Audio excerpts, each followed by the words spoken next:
Well, good morning, everyone. Today is July 26th. I'm actually pre-recording this on the 25th, the day before. So we don't have all of the final month's data for June, but we're going to share with you what we have, and it should be a good session.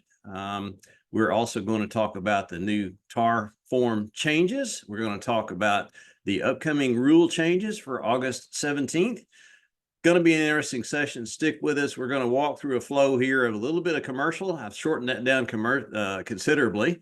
And then we're going to move into the numbers, both for the benchmark and for the nation as a whole, the residential resale numbers. And then we're going to move into the educational component. So you want to stick with us for that. It's very important stuff. This is our last communication to you before the August 17th rule come into effect. And you want to make sure that you're doing things the right way. So let's get started.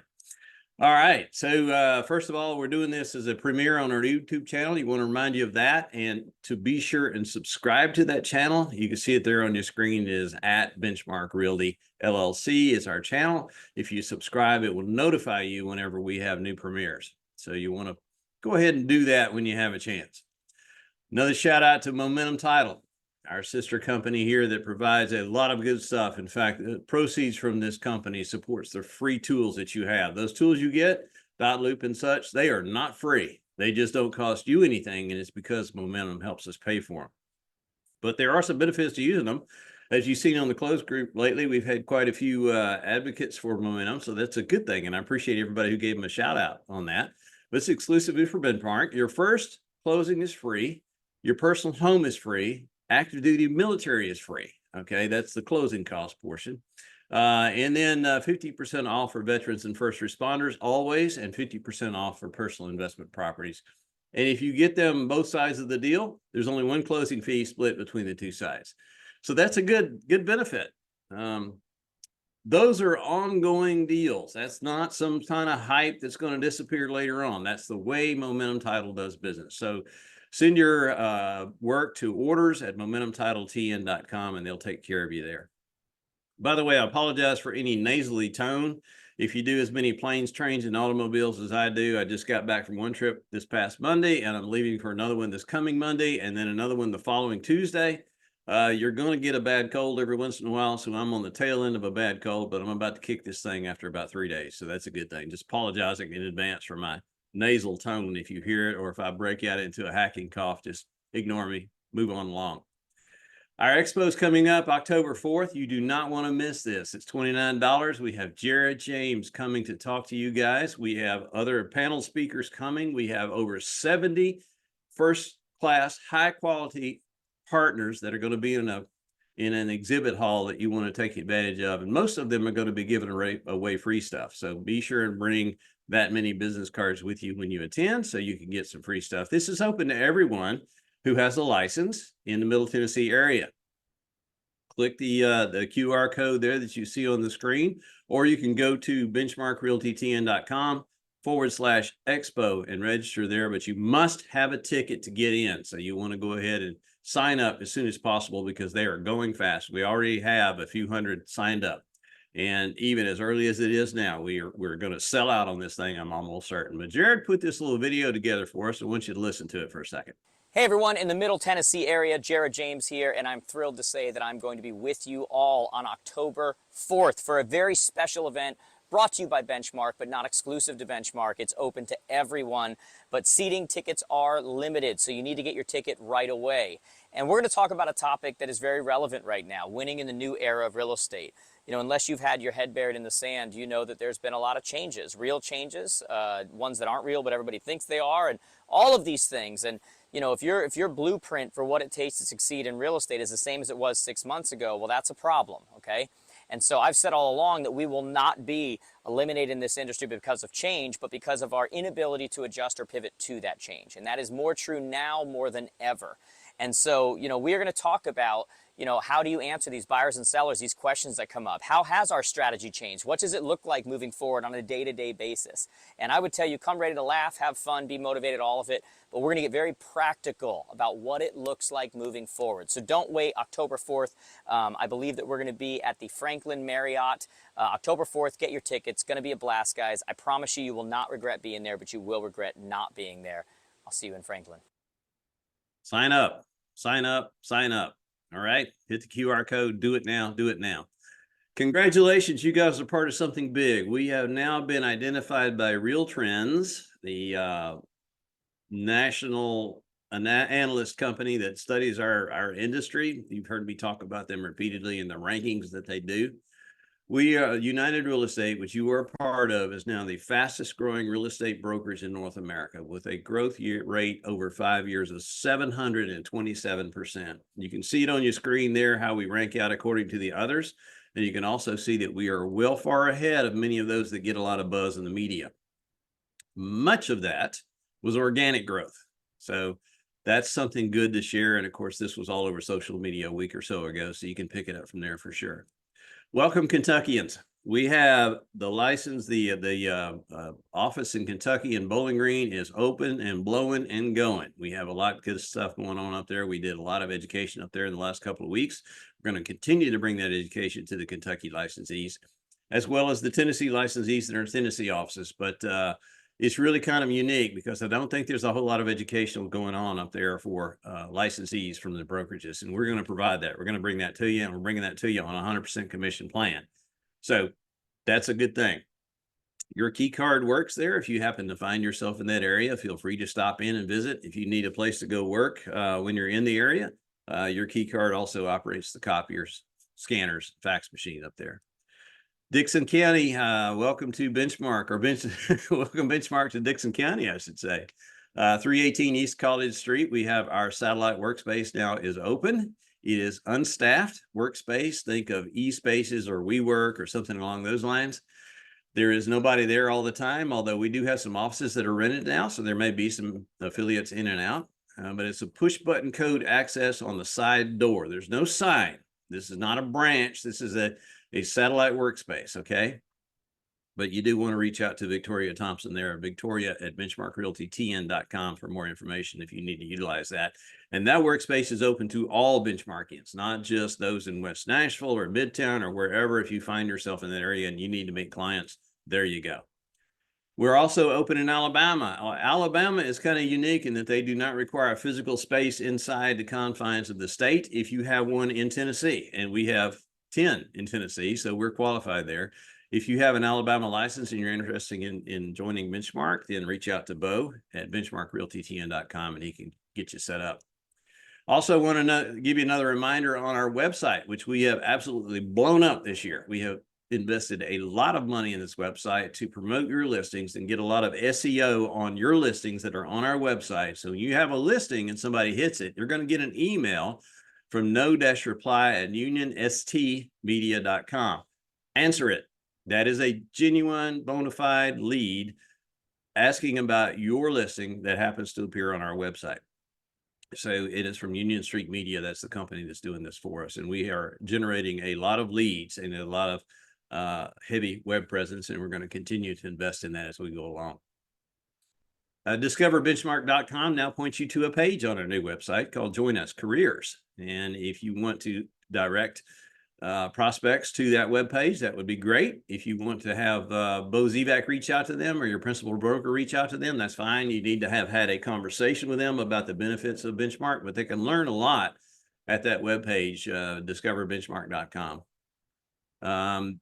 You'll earn $300 once they've been here for 60 days. That's not bad. It's better than poking an eye with a sharp stick. It is a great, effort for us to show our gratitude for you. So be sure they tell you to put be sure to tell them to put your name in the slot on that onboarding paperwork, though. We've been talking a lot about our financial wellness program platforms that we have in place now. We're gaining a lot of traction with these. You can see the 5 columns there on your screen. Just more proof that our interest in you goes beyond just the number of transactions that you produce. We're concerned about your revenue. We're concerned about your health care. We're concerned about your financial literacy. We're concerned about how you manage your money. And then later on, we're going to have a charitable reinvestment program for scholarships for Benchmark and United Real Estate kids mostly. So the pillar one obviously is the 100% commission model, which you all are all familiar with. If you're not, you need to reach out to us. Let us explain it to you. It's pretty good program that we are now into nearly 17 years of. The company's been in existence 18 years, but the first year and a half, we were a traditional broker till we switched over to the fee-based program that we have now. The plans work. I don't care what your other brokers are telling you. I don't care what the marketplace says. The plans work, and the plans work because it empowers the agent. It gives the affiliate the ability, the autonomy to be a business person for the first time in their business career. So it's key portion of our financial wellness plan. The second pillar is healthcare. We have made arrangements with Clearwater Benefits to bring complete healthcare plans to you. PPOs, dental, vision, accident, critical illness, whatever you need. And why is this important? Because 65% of all bankruptcies list healthcare expenses as the number one cause of bankruptcy, and 33% of you do not have healthcare. That is like swinging from a trapeze without a net underneath you. Don't put your family at risk doing that. We provided the avenue for this. All you have to do is reach out to them, book a call, talk to them. They will not put you on a mailing list. They will not put you on a text message list. They will not wear you out. They will look at what you have, and they will give you an honest opinion on whether or not that is the best plan for you to be on. If you already have a better plan, they will tell you you have a better plan. If you don't want to write down a website, then all you got to do is hit the QR code. It's right there on your screen, as you can see.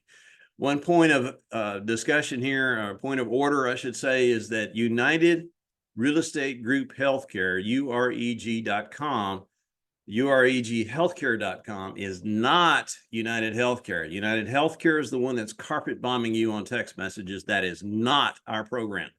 I want to be crystal clear on that because it's a lot of angst in my world, and I want to make sure you're not facing it in yours.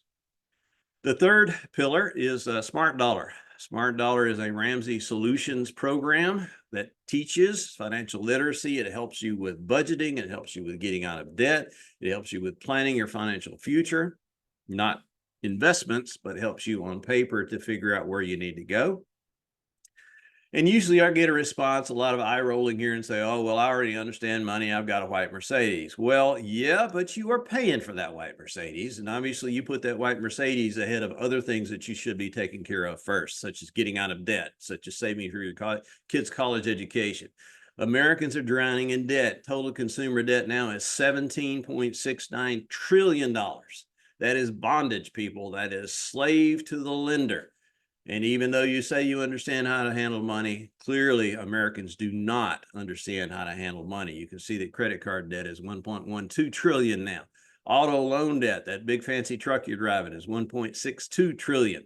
Student loan debt, 1.6 trillion. That's a lot of money. We're having a lot of success on the program. We've only been going this year, and you can see already we have had a total financial turnaround of the participants of $1.7 million in that period of time. 961,000 of that is debt paid off, and then savings added of 816. We have 1,236 users or participants in the program. And I want to clarify what debt paid off means. That doesn't mean you made your truck payment this month. That means you paid the truck off.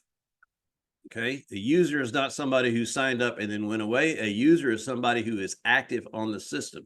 You can see just to the left of that total engagement, we have 26,000, almost 27,000 total activities on the system. So that is a lot of activity by the users that are using it. They don't count if they just sign up and disappear.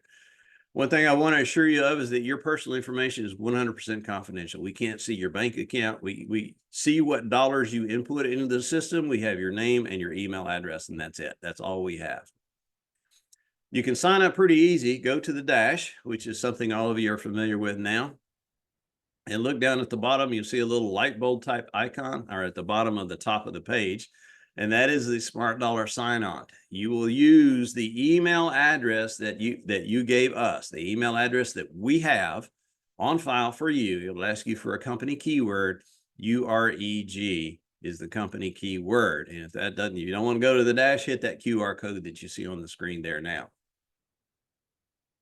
Kind of warm in here today. Pardon the wiping. Once you have some funds accumulated, once you have some savings, we're gonna connect you with Creative Planning out in Overland Park, Kansas.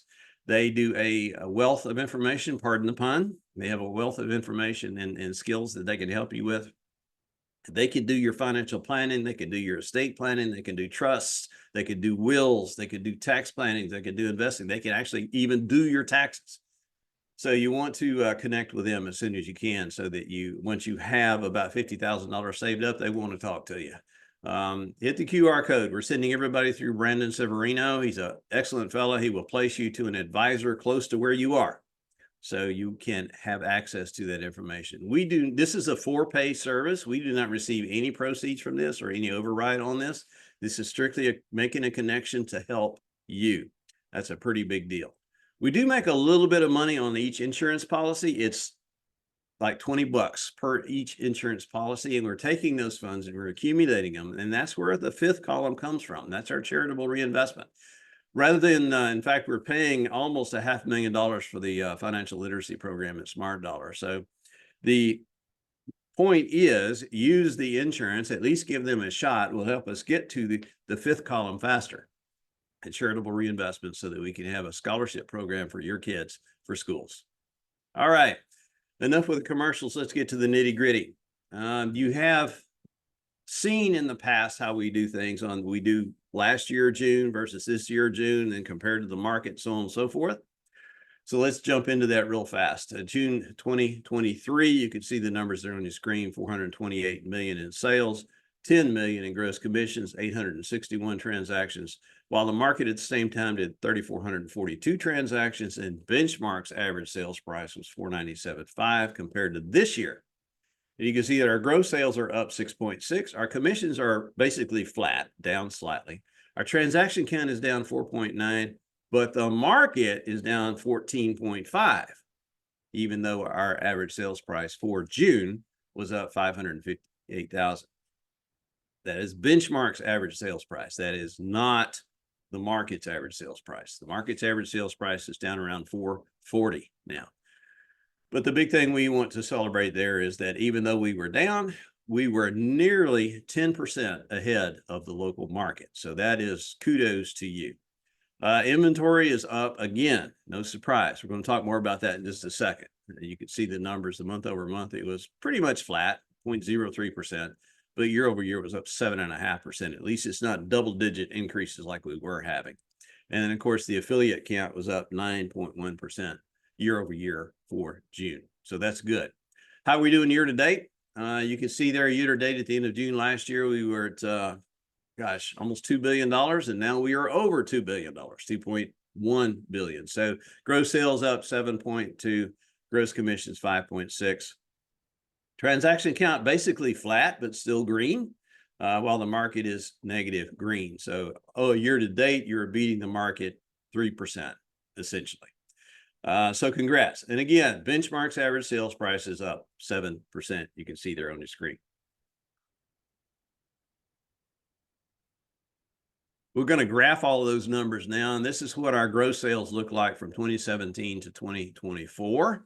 I have the red arrow there pointing to the June numbers. It's the brown line, and it's tucked in right behind 2021 and below 2022. 2021 and 2022, as we know, were complete outliers. Bizarre numbers, bizarre things happened those 2 years.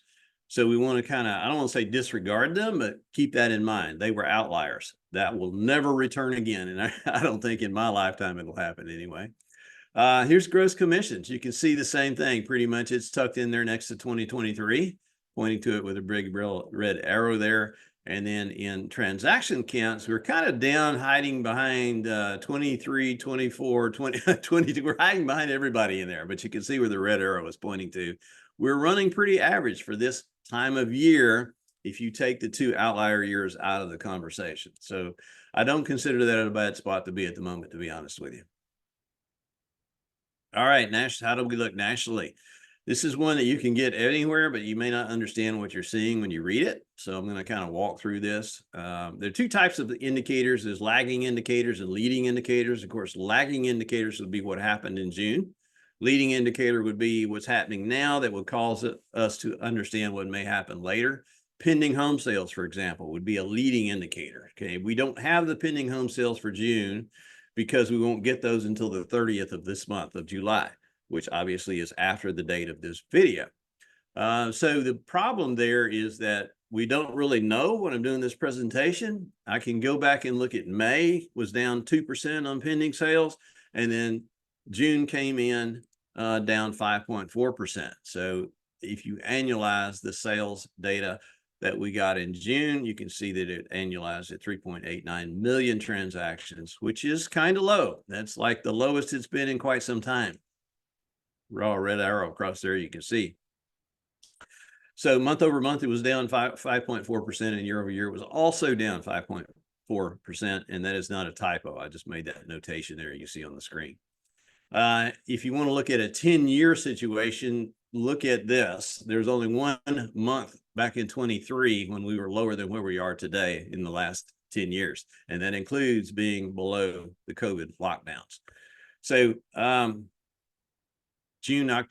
was October of 2023, where it was 3.85 million annualized.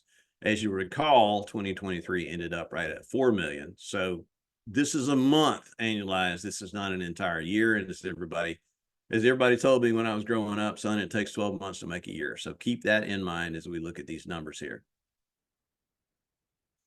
Median home price is up again, 5.8%, 426,900. We now have the highest national median home price on record. I'm not sure that's a good thing, but you can see what it looks like on your screen there. It just kind of does this whoop, whoop, whoop, and keeps going. The problem is, you look at the Case-Shiller National Home Price Index, it's the highest unaffordability in history on housing. And you can see when I draw the line across there how ridiculously high it is. It's now more expensive to own a home than it has ever been in U.S. history.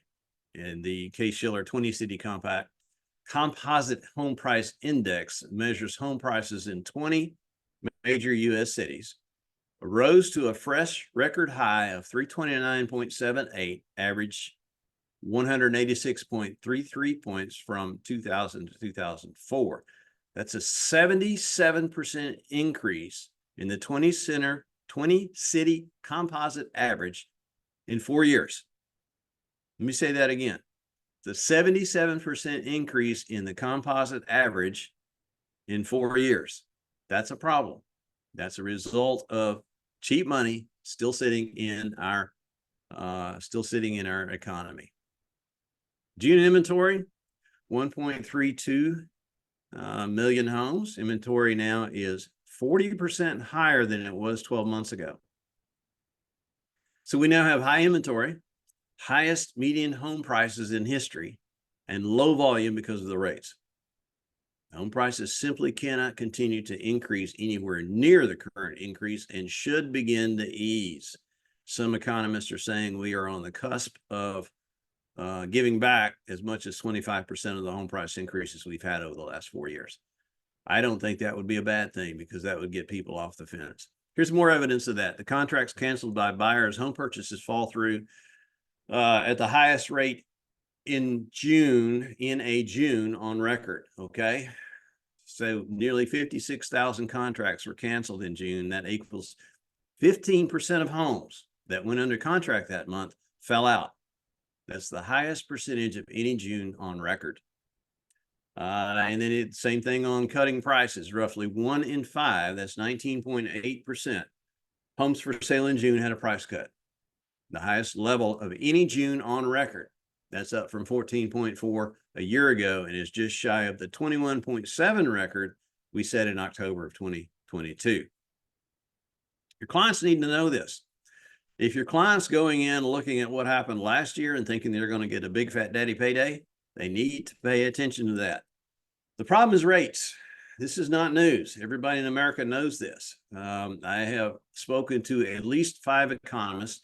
The general concession that I can glean is that the fence sitters, those that are waiting on the sidelines for rates to come down, will begin to move at 6.6%.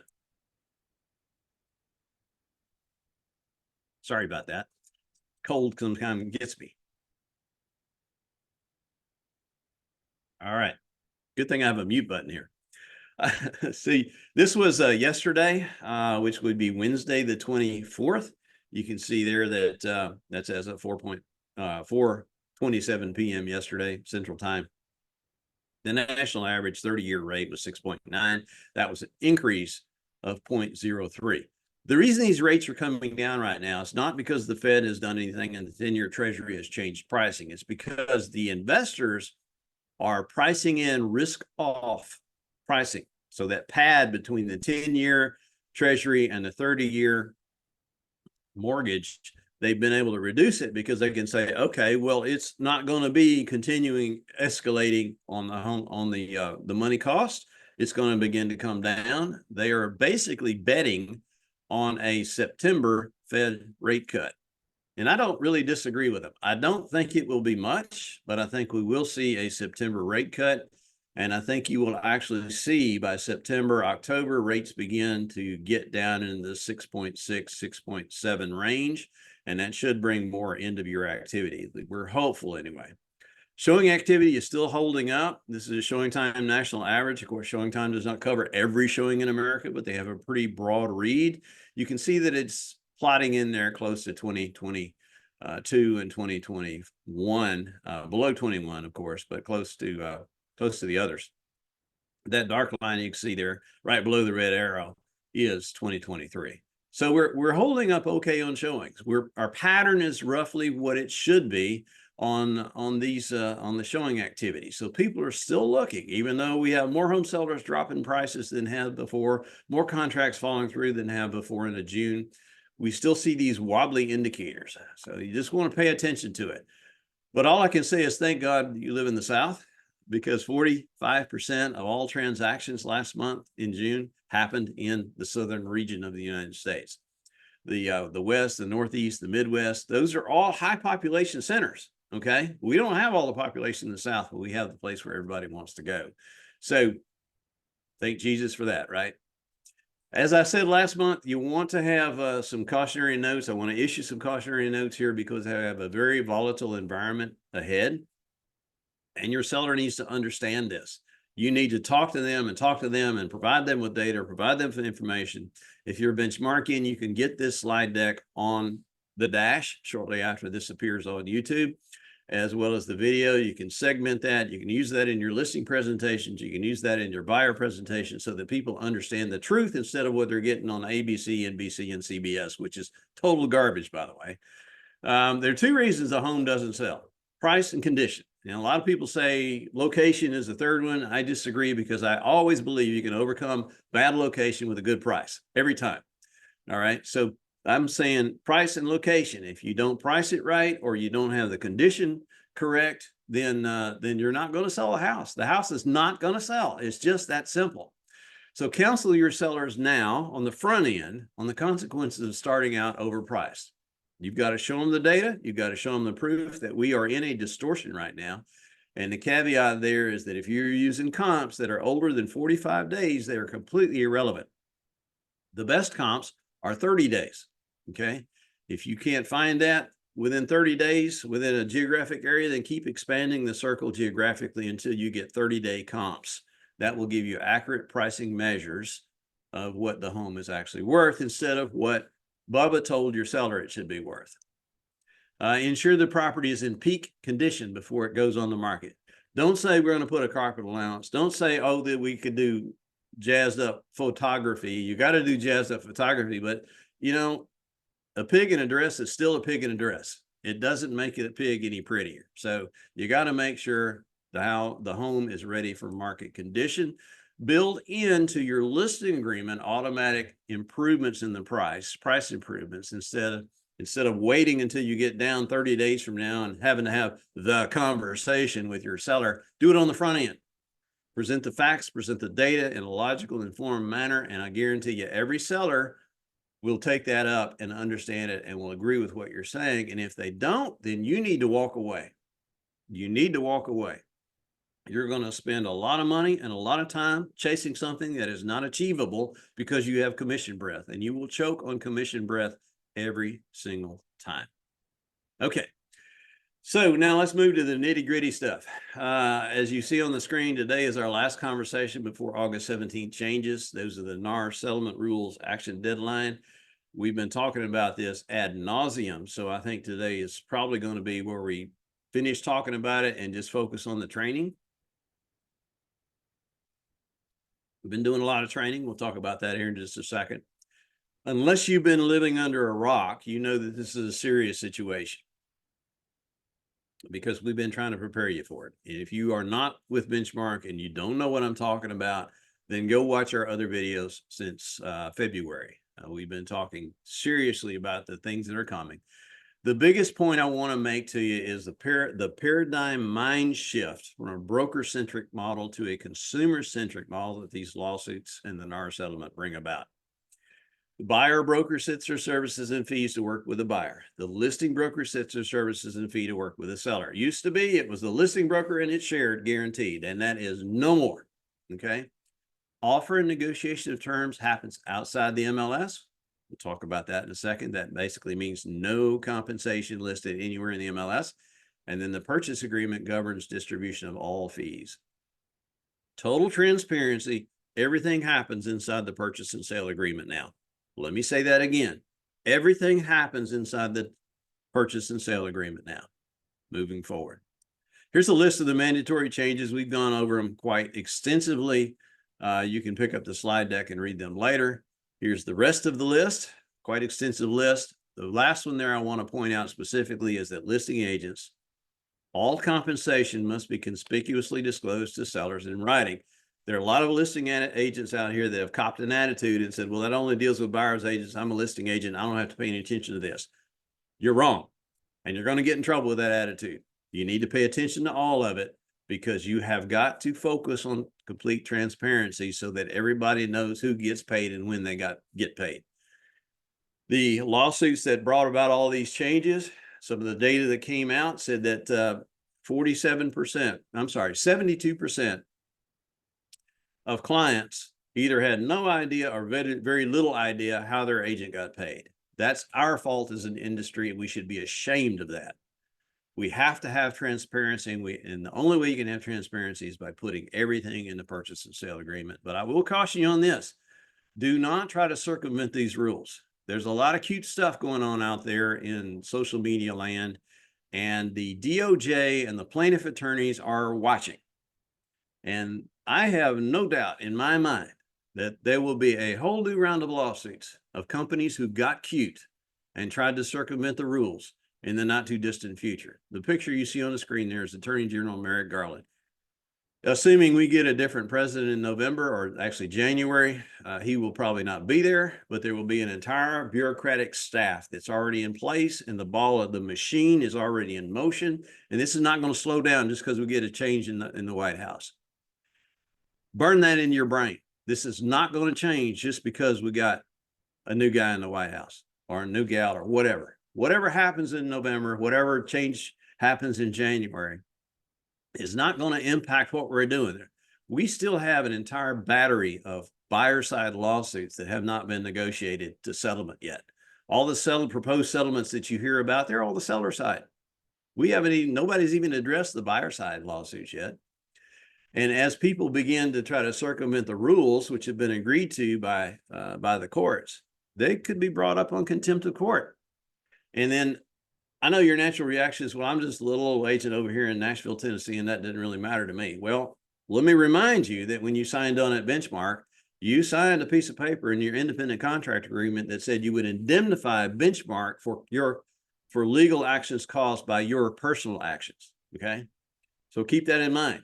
If we're in it, you're in it. I'm not threatening. I'm just saying, word of caution, beware of your behavior. The social media websites, Real Estate Mastermind, for example, they are the worst sources of information that you could possibly find. Period. Categorically, straight up and down. End of story. Do not listen.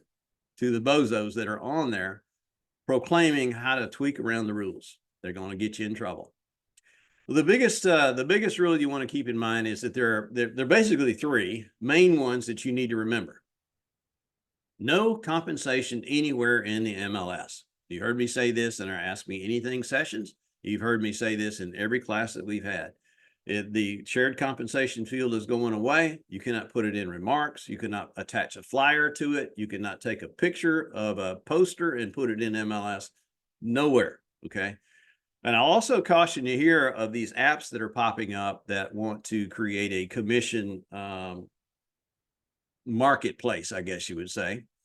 Paragraph 58, subsection 5 of the settlement agreement says, and I quote, "The parties, meaning us, agree not to create, facilitate, or support any non-MLS mechanism for listing brokers or sellers to make offers of compensation to buyer brokers or other buyer representatives." What are these doing? They are making offers publicly to buyer brokers. That's a problem. These companies are going to lead you down a bad path if you follow them. So I'm just saying, beware. Realtrax created the concessions field, but there's been a fair amount of confusion over it because everybody thinks that is compensation. It is concessions.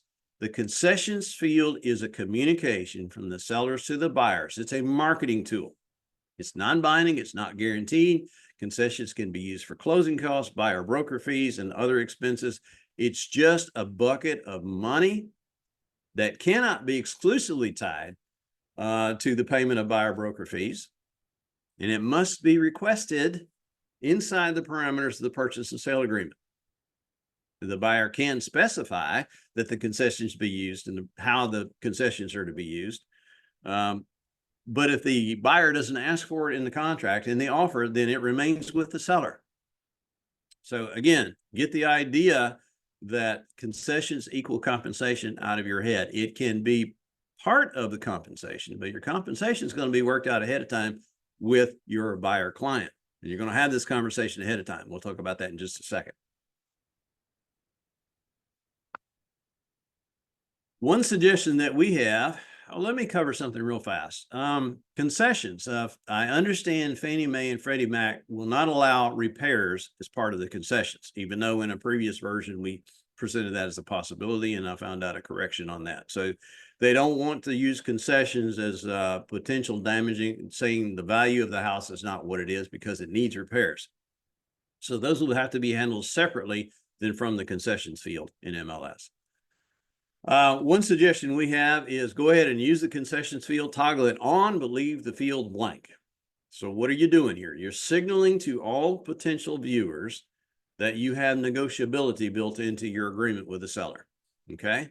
That the seller is agreeing to negotiate. They're indicating that they're agreeing to negotiate. They can also put something such as buyer agent welcome, buyer courtesy welcome in private remarks if they want to. Or you can put a sign writer out there. This is one I saw, a courtesy to buyer brokers. It's pretty straightforward conversation. It says, whatever you do, put it in the offer. We'll work it out. You don't have to make this. There's a great misnomer that you have to call around and find out what you're going to get paid. You can do that.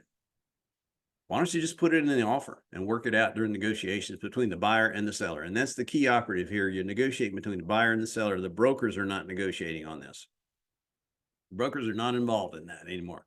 They're conduits and communication devices. So the second important change you need to remember is that you must have a written agreement before you show the first property. And as we've talked in the past, the natural reaction is, how am I going to get somebody to understand a buyer rep agreement before I even show them the first property? Well, what about the situation where I get a call at 4 o'clock on Friday afternoon? They want to see a house at 10 o'clock on Saturday morning. I don't even have time to do a prior presentation. So we created the benchmark touring agreement.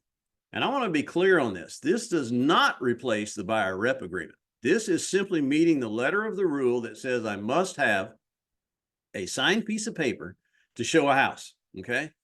That's why we called it a touring agreement, not a buyer rep agreement. So once you have decided to work together, then you're going to sit down and do a buyer presentation full scale. and you're going to get them to sign the buyer rep agreement, which details out all of your compensation. This is the simplest way I know to do it, and the least has the least friction in your business that I can imagine. And our brokers come together and coalesced on these ideas. 189 years of experience in our broker pool here, in our principal broker pool, and every one of them says, yeah, this is what we need to do because it doesn't get in the way of the business that's being conducted. So that's the touring agreement.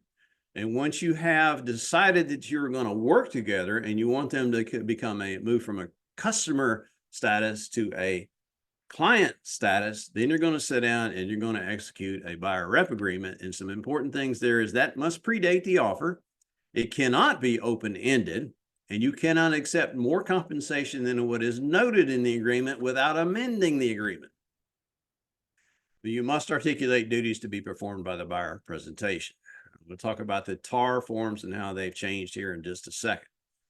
But here's the point with Benchmark. If you do not have a buyer rep agreement that predates the offer turned in with your contract, your transaction stops dead. If we get audited and we don't have one in the file, it could mean we are in violation of federal settlement, which is federal contempt of court, and I am not going there. So we are going to have this 100% compliance on buyer representation agreements.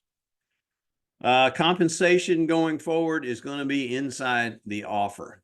This is an important point because we never had that before. We were always taught that if we tried to modify offered compensation with a contract, then we were going to be in violation of Code of Ethics 1616. Well, guess what?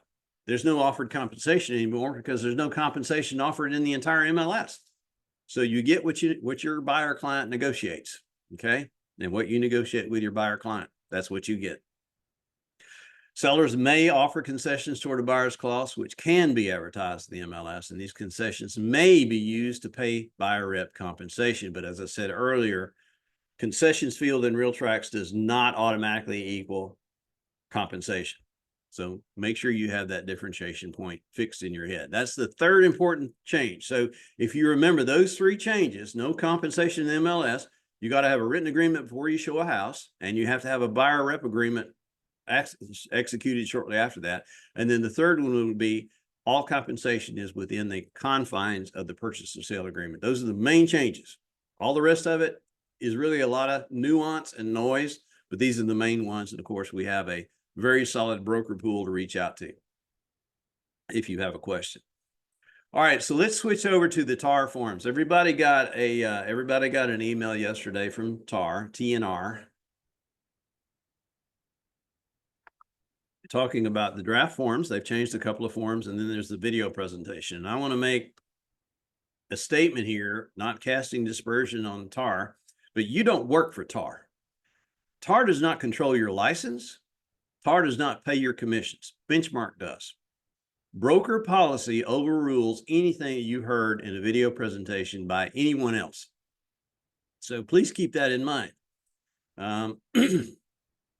There are some important changes that happened, and we'll go through them here just real fast. So I want to pop this up, and this is the link. This is the video. This is the PDF that comes with that link. Okay, so I'm just going to scroll to it. The first one is exclusive right to sell. So this is the listing agreement. How was the listing agreement changed? Well, they modified Section 6 and Section 7, where you're actually talking about seller concessions. You're getting the seller's approval for advertisement of concessions. You're also getting approval for compensation to a co-brokerage. It's there, the seller must authorize you to offer anything. You as a listing agent cannot do anything of your own volition. It must be within the confines of the listing agreement. And you can read that. It details it out for sale and for a lease. So that's nicely done there. There's some typo corrections that you see there. Let me get my pointer up here. Laser pointer. Okay. And then let me get back to the screen I was on. And there you are. Okay. Well, my laser pointer doesn't work there. Okay, never mind. Anyway, they deleted the section, which was Section 7, that said automatic sharing. That's all been deleted out. They added some more information there about what happens, who gets paid when, more transparency. It's all about transparency. You can read through that on your own. As you can see, most of it was not changed except for those sections. So that's good. We like that. The buyer rep agreement, you can see here, which is form 141. They deleted a bunch of stuff out, basically section 3 that talks about your compensation. They deleted that. So red means delete, blue means new copy, new verbiage. Okay. They added in compensation and have a lot more information on clarity. Basically, this is what I'm going to get paid for doing the job. They took out all this noise that you saw up here and they made it very simple, which is good. I like that very much. They took out the guaranteed shared compensation stuff. And, you know, if I don't get it from the seller, then I have to get it from you. That's gone away. This is an agreement between the buyer, broker, and the buyer, period. So that buyer is obligating to pay you. There's multiple ways the buyer can get you paid. They can get it from the seller. They can get it from the listing agent through the contract. They can also come out of pocket with the money. So this is the definition of the starting point of your relationship with a buyer. And that's why understanding this form and understanding a buyer presentation is so critically important. Moving on down, I think that was about it. That was about all the changes on this form. It was. So that's 141. The next one, which was 143, was the non-exclusive buyer representation agreement designated agency. They have changed that to a written agreement with the buyer before touring a home. So they've tried to take an existing form and turn it into our one-page touring agreement, essentially is what it matters to. Do not pollute your brain with this form. They have, I commend their efforts, but I think they're sorely misguided in how they've gone about this. And I think if you try to use this form, you will create more confusion in your mind and in the buyer's mind than it's worth. So use our touring agreement. Now, in their defense, most brokerages don't have a touring agreement. That's okay. That's fine. That's their choice. So TAR then has tried to take this form and turn it into a touring agreement. Then they get into facilitator versus non-exclusive designated agency versus facilitator and all that garbage. Just remember, facilitator is your native state. Until you execute form 141, you are a facilitator. Okay. You can read through that, but I just don't think they did a good job on this form. And that is based on 188 years of boots on the ground brokerage experience that this form is going to cause a lot of confusion. Purchase and sale agreement. Thankfully, there are not a lot of changes. Essentially, all the verbiage that talks about who gets paid and when was clarified. The guaranteed shared compensation section, as you can see as I'm scrolling through it, there are just no changes there. There's nothing blue and there's nothing red. Here's where we get down to the brokerage. Is where we get the guaranteed compensation verbiage is removed, and the basic information is that you're going to work it out with your client, how you get paid. And then also a word, which you see repeating, or a sentence, which you see repeating throughout this, which I agree with wholeheartedly, is that broker compensation is not set by law and compensation rates are fully negotiable. Again, based on what I said earlier, that was an important point that we as an industry never really covered with our clients. Shamefully so, I might add. Now, I know you guys did, but I'm talking about as an industry. So that's really all there was in the purchase and sale agreement. The additional contract language, which are the contract clauses that you can drop into special stipulations, they added one here at the very end that basically says we're going to get paid X. Seller shall pay. And that may not be how you get paid. Okay. That would be a contract clause that goes into the special stipulations of a purchase and sale agreement. If you don't know how to use those, go take a RealTrax class. Go take a transaction desk class. They'll tell you how to drop those clauses in there. By the way, we have a whole bevy of custom clauses, or company clauses that you can drop into any contract. Broom clean clause, for example, that says the home must be in broom clean condition before we accept it, so on and so forth. So you need to go check those out. That's the only thing that added. Now that was, there's an amendment here to any buyer's representation. The conversation here, which I don't really disagree with, basically says that if you have one that is not gone to contract yet, past August 17th, you need to amend it with this information here. And I don't disagree with that, because right now you're using the old form on the buyer rep. So if you have an old form buyer rep, then you probably ought to amend it, because this is a clarifying buyer rep. You can't use this just as a buyer's rep. It is an amendment to the existing buyer's rep. But if you have a new buyer rep, you're going to be covered. You will not need this amendment. Just want to clarify that point. And that's really all the changes there were. Okay. So with that said, the one thing that I will comment on to you guys is that they left the compensation agreement out there. I disagree with that. I disagree with that strongly. Put your compensation within the confines of the purchase and sale agreement. The reason I disagree with it is because the form says the broker is automatically sharing.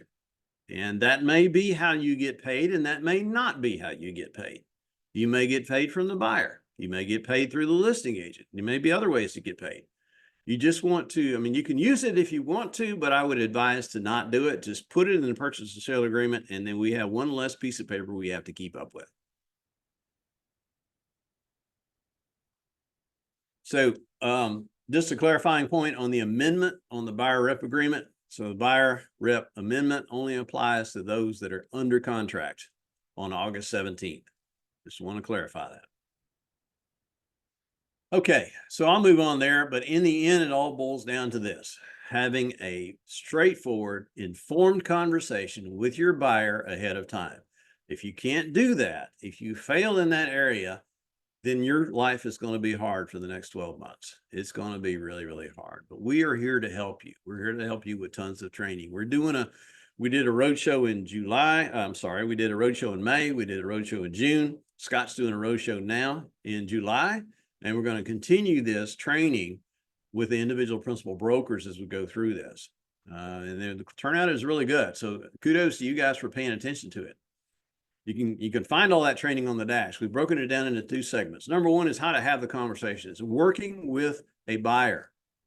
How to work with a buyer, what to say to them, what to talk about, what to do. It guides you through that. We've given you scripts on pushing back against negative comments from a buyer. We help you talk to them and have the conversation on how you get paid. So that's the classes, the series of classes going on right now. You can look at Benchmark Dash and events calendar, training and events calendar, and see where the next one is. The next series of classes is going to be about your buyer presentation, because we're going to give you a templated buyer presentation. As you can see in this screen here, we're doing it in every office. We're already halfway through, and I think today is in Hendersonville. So they're all at 10 a.m. to 12 p.m. They're all 2-hour classes. So come prepared. Come ready to write down lots of notes. Don't sit there with your arms folded saying, and then you walk out the door and you forgot all about it. Make notes. You're going to school here, people. You got to learn how to do this. So we're going to talk about a buyer presentation. We're going to give you the details on it and give you a buyer template as well. You will have to work to put it together with your pertinent information, but we can only give you the basics of it, right? And of course, all of those are on the training and events calendar. So please take advantage of those. You can click, as you know, you can click and drill down on each one and see when the next training class is. And we're going to keep running this series. We are localizing most of our training with the principal brokers, because that's where your connectivity is. And that's your source of information, is that principal broker. Reach out to them if you have any questions at all. So my advice is lean into the training, or you're going to fumble around, and it's 100% your choice.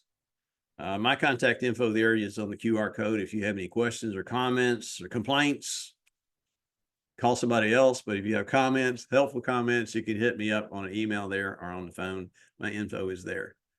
Lean into this training, folks. We are going to go through about a 10-month period where the other brokerages, or many of them, are not really training their people. Some of them unbelievably still believe this will all blow over, which kind of blows my mind, but whatever. Pay attention. Pay attention, or you're going to lose your career. And I'd hate to see that happen to people who are good, God-fearing people and work hard. A lot of folks have adopted the policy, well, I'll just deal with that when I have to deal with that. The time to deal with it is now, before you get to that point, so you have an awareness and ability to cope adequately. So with that said, I'm going to sign off here and tell you that I really do appreciate every one of you. Our staff is working incredibly hard to get you through this process, and we are on your side. Please be on our side. We love every one of you, and we'll see you next time. Thank you very much.